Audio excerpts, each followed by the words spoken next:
Welcome to Empowering Seniors, the web series. I'm Katherine Ambrose, and today I'm delighted to have a candid conversation about the pandemic with our mayor, Brandon Whipple. And today I'm starting a new theme where I'm going to ask each guest to tell us something good.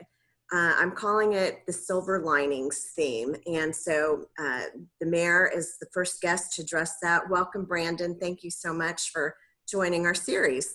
Of course, thanks for having me.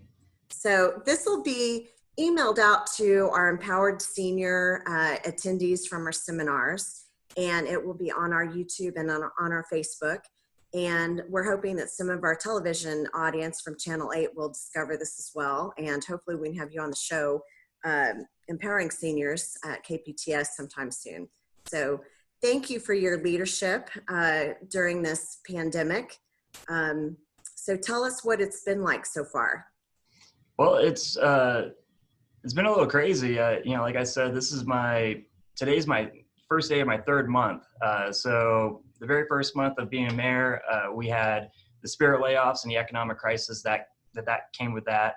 And then the second month, we have this international pandemic, the coronavirus, where it kind of thrusts you into this local government world, because we have to work with not just the dynamics of City Hall, but also with the county commission, and then at the state level, with the governor and her staff. So it's been kind of a fast few months. I think that we're doing well, though, at least better than other comparable communities who are going through the same tragic events, and it's just hopefully we can keep it going for the next few weeks as far as addressing the pandemic and making sure people are safe.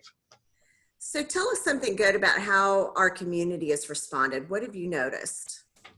So one of the great things about how Wichita has responded that makes us different than other cities is really our community resources and the people in Wichita.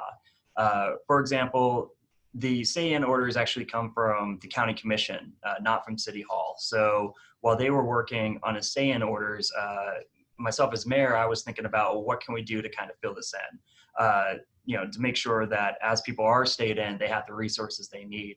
So I was able to get the leadership for United Way in a room and ask, hey, can you guys be that one-stop shop for nonprofits, for services, to make sure that if someone can't get to the grocery store, that groceries can be delivered to them, to make sure that if someone, let's say, bought too much toilet paper and feels bad, has a place to donate that.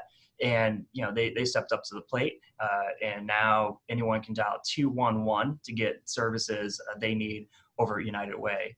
The other thing was to figure out what can we do to keep our small businesses afloat during this time. Those are the ones that really make Wichita unique, right? Like when you drive down Delano, you drive down Douglas and you see these little shops everywhere.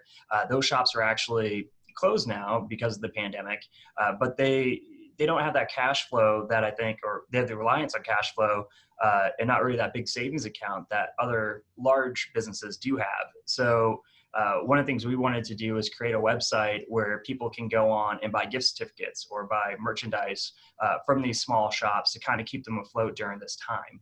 And I got to work with a volunteer, just really someone who focused on community outreach. Her name is Kinsley, and the website is icttogether.com.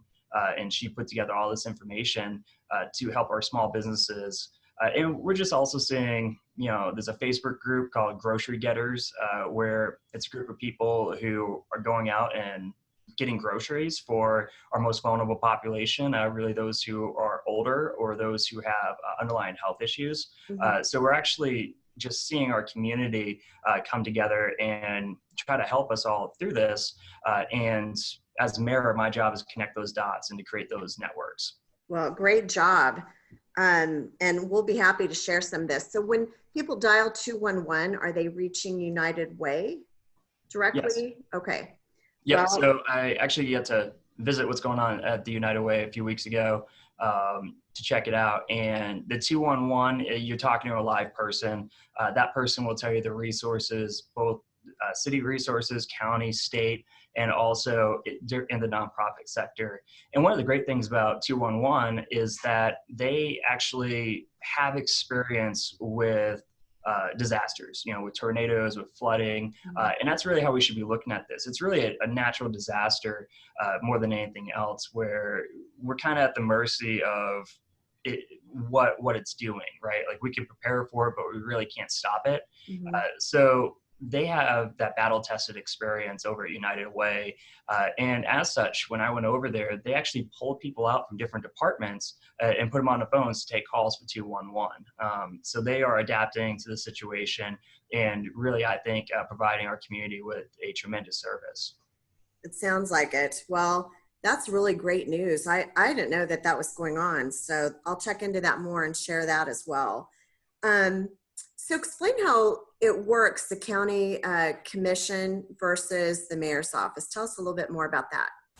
Yeah, so the county commission actually serves as the board of health, and as such, they have access to the emergency response teams and to the medical professionals and so on to deal with the healthcare emergency.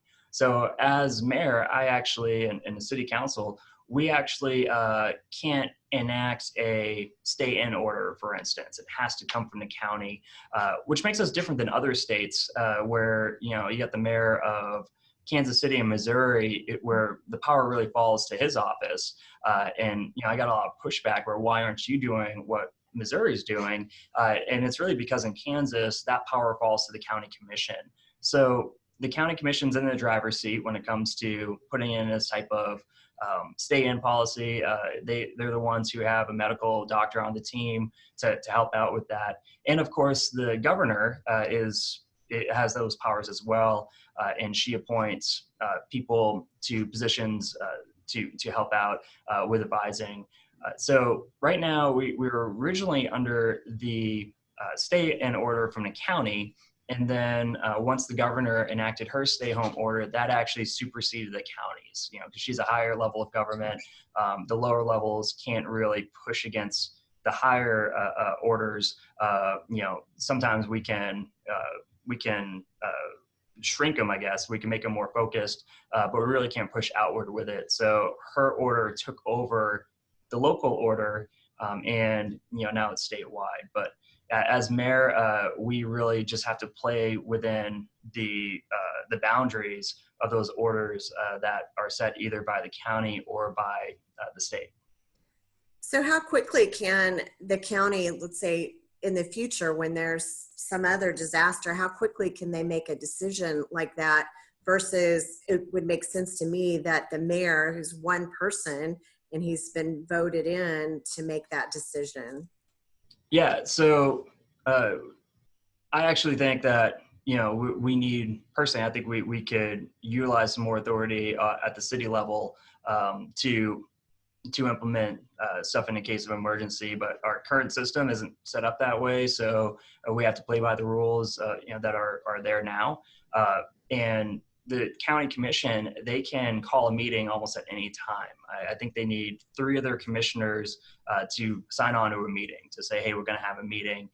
And they did this over in I think it was a Sunday evening to talk about the pandemic. And it wasn't until Monday when they called another meeting, we were able to actually get or vote in a stay-in order. And when they voted in a stay-in order, the interesting thing is the county, the person who is appointed as a medical doctor to advise the county, that person needs to sign off on it, which is a pretty good public policy, in my opinion, because, if we're going to make policy based on medical information, we really want to make sure a doctor, has a chance to review that. So that's usually the process over there, where the doctor has to also agree, and they have the opportunity to disagree and not go forward with the order.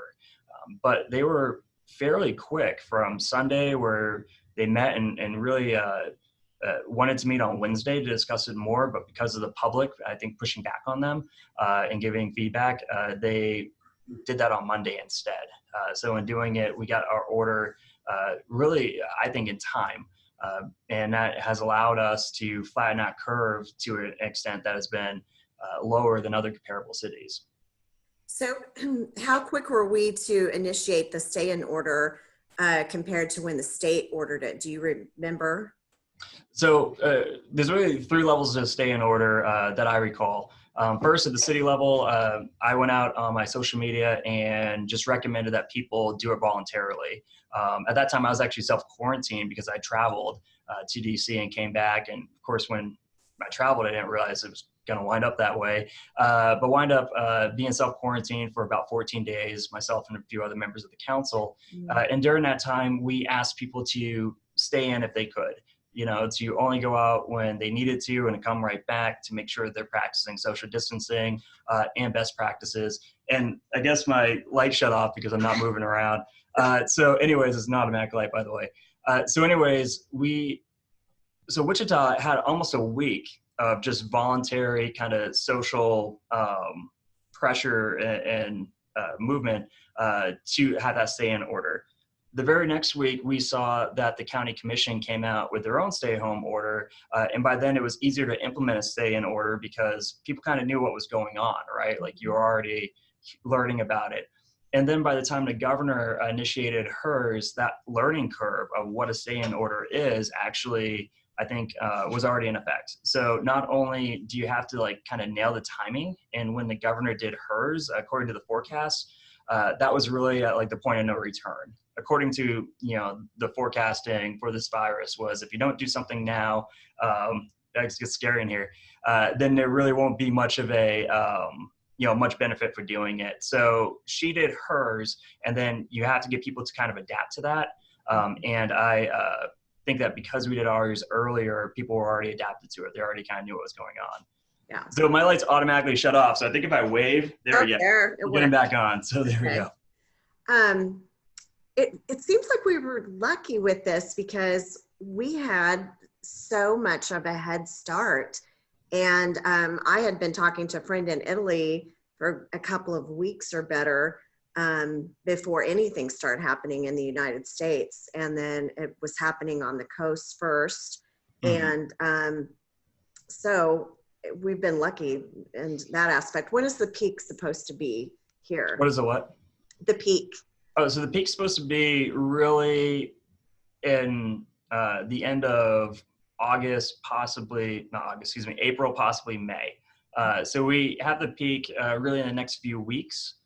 And we did get ahead of it a little bit. I think that there were people who, even on the national level, who just really rejected the idea that this was going to be a big deal.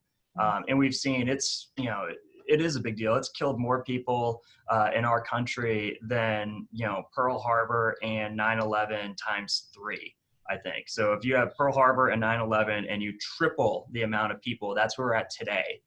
And we're not through this yet. So it is a national crisis. And so I think by the time it started spreading towards the Midwest, I think the majority of people realized this was serious and needed to take action, while some of the people on the coast and some of the, I think, national players really didn't respect the effect that this could have on our community, and they were afraid of overreacting.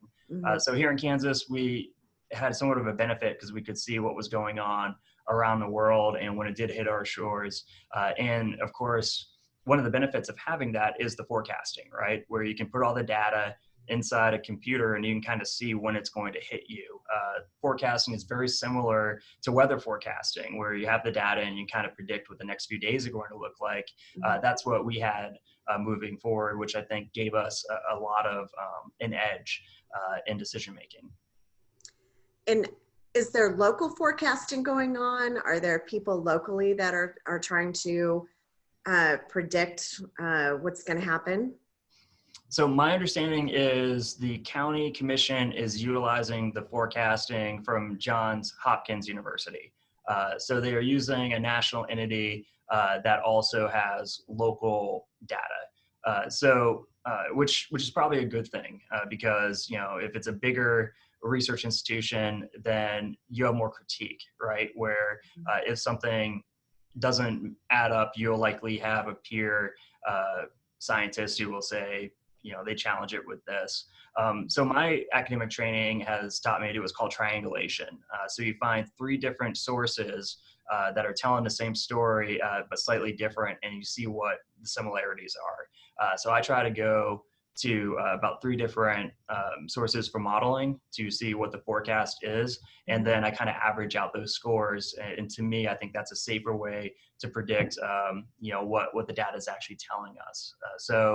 At this point, I think that according to Pete Meissner, they were utilizing a really good source, but it wasn't local. It was something that's already kind of out there that utilizes local data. Oh, very good. Well, and you would think too that they're learning very quickly how Mhm. that model's working and adapting all the time. So it's good. We've got a lot of good minds working on it. That's for sure. We got the best and brightest in the country who are working on this. This is a pandemic. It's a big deal. So no one's taking it lightly. We do have some of the best medical facilities in the world. We have some of the best scientists in the world. We have people who have done, their PhD research on pandemics, on historical pandemics, who have studied this type of stuff and really know, what could happen. This is just one of the first for us in over 100 years, but over in Asia, over in some of these other countries, they've had pandemics before that just haven't hit our shores like this one has.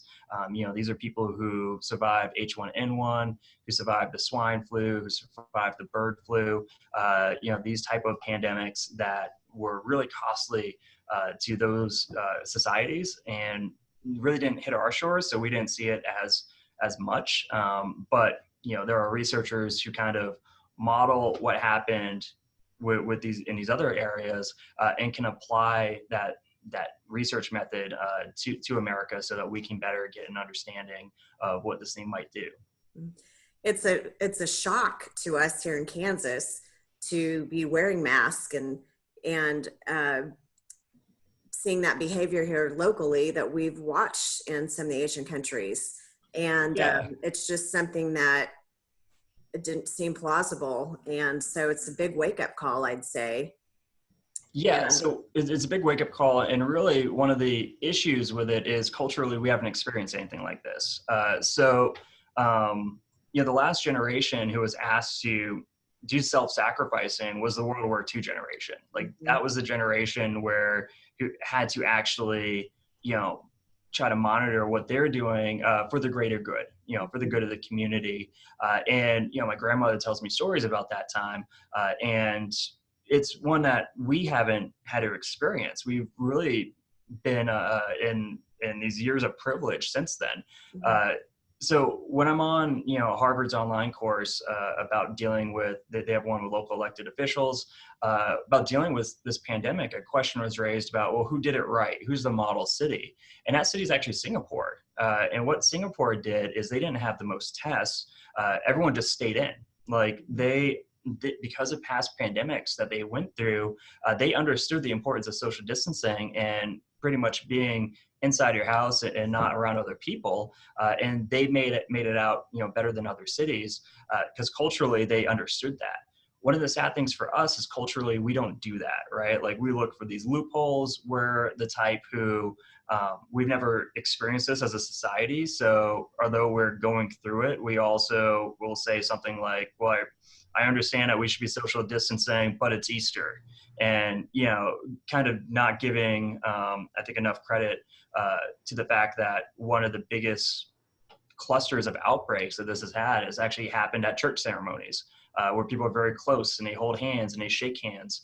So culturally, we haven't experienced this before. So it's tougher for us to, I think, really wrap our head around the type of self-sacrifice it takes to get over it as well as some other areas have.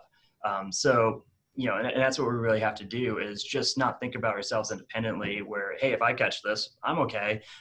No, it's not about yourself. It's about if you catch this and you go pass it on to, a child who has fought leukemia and has a compromised immune system, or an elderly person who is part of the high risk pool on this, then you could be affecting and possibly killing these people without even knowing it.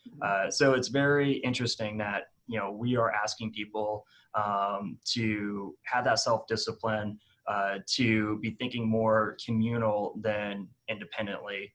And if we do it right, we can save lives.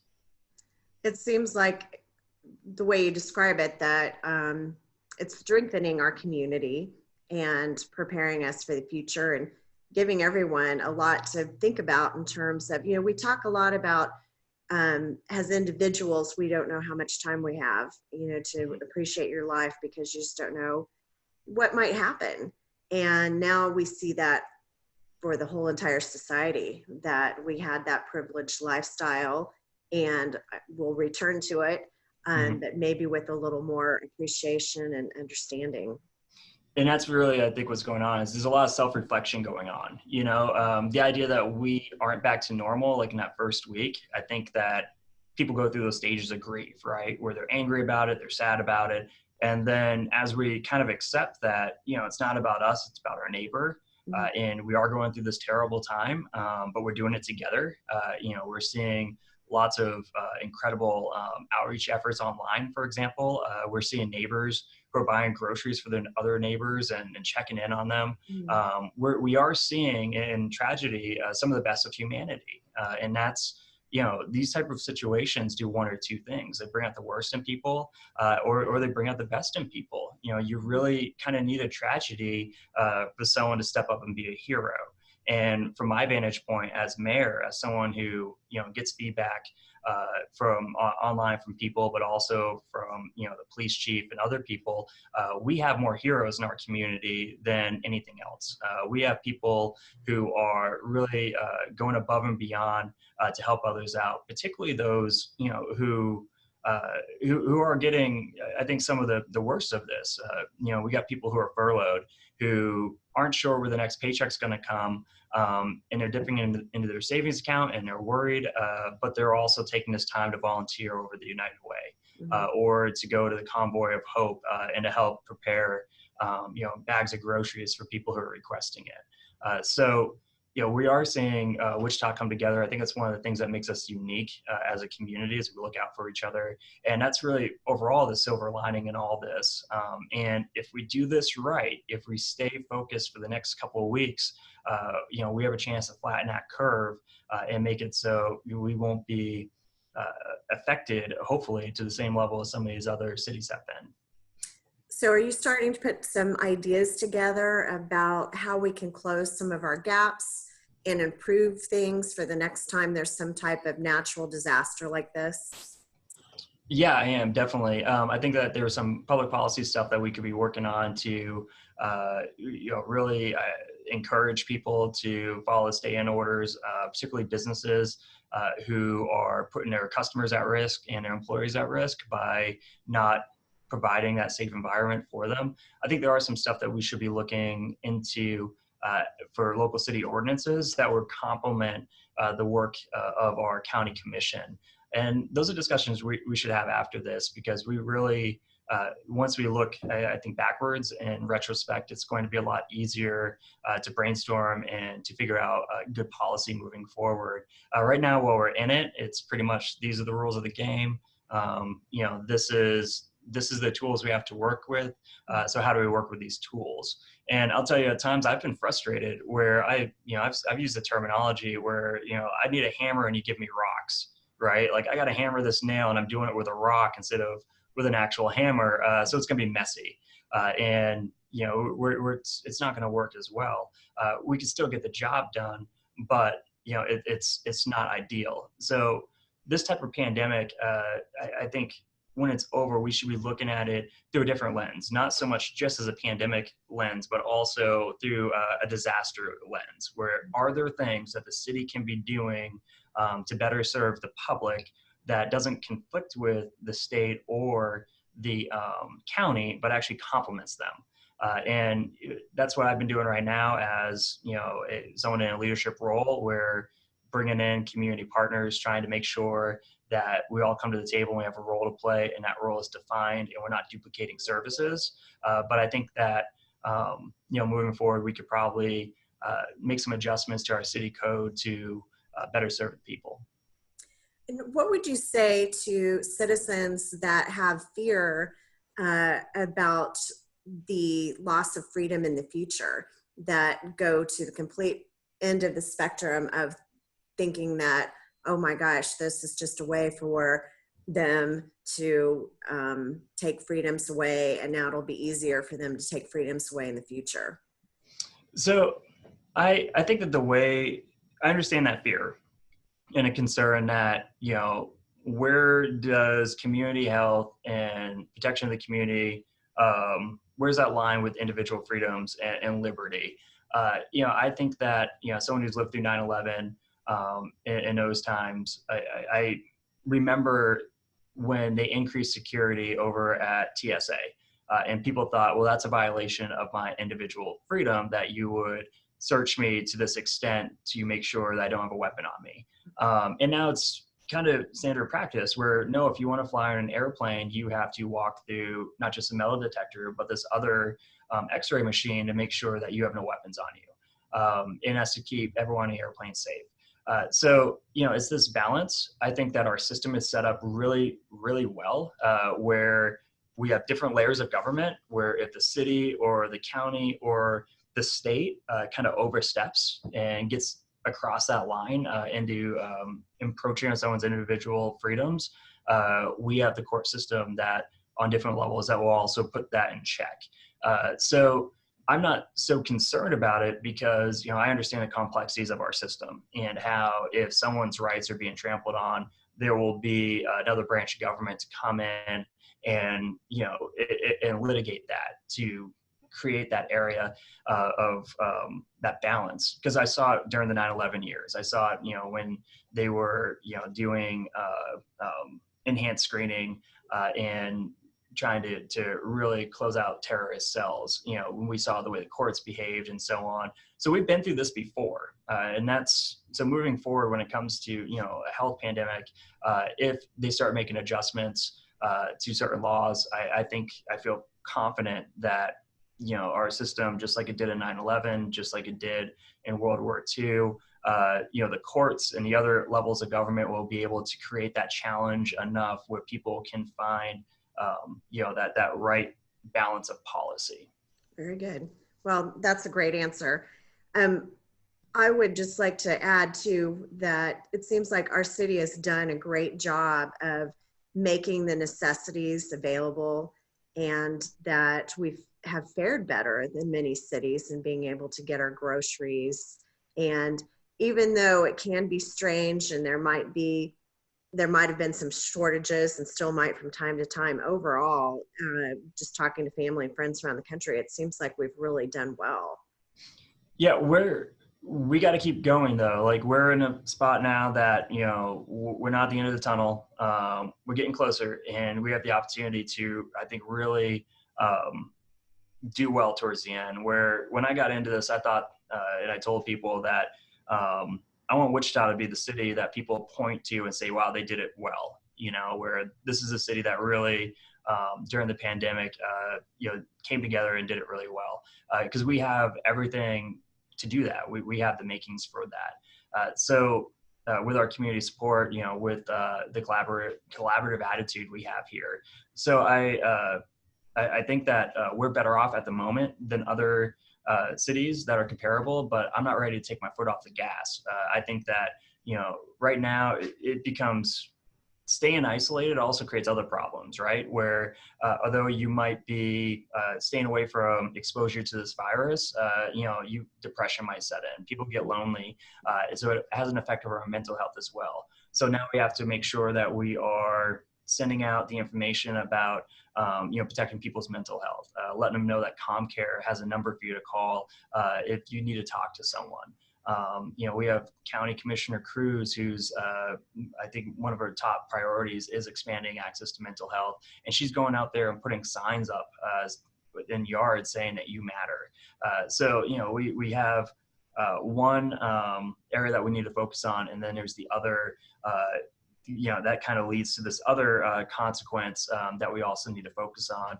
And luckily, in Wichita, I think we're all coming together and figuring out where our lane is and doing our best to stay in our lane to provide these services. Yeah, I know a lot of seniors are very bored that, Hmm. you know, staying in, and they may not, some might not be utilizing as much of the technology that's helping others feel connected. Um, so we appreciate you helping the seniors that are involved in technology feel connected to you and to our leadership, and appreciate everything that you're doing, Brandon. I appreciate that. And also just want to add another plug. If you're someone who doesn't have access to the internet, utilize 211. It was very important for us and for me setting this up to make sure that it wasn't just an internet resource. Call 211. Sometimes people just call them to talk about stuff and to get information.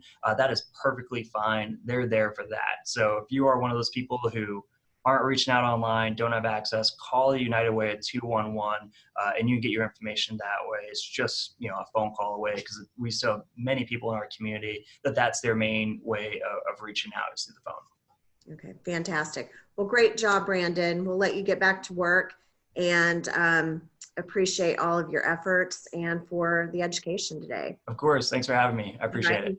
Thank you for watching Empowering Seniors, and you can always visit empoweredsenior.org for the latest in the interviews that we're doing and the resources that we have. And we'll add all of these resources that the mayor mentioned today. So, all right, I'm going to end the recording.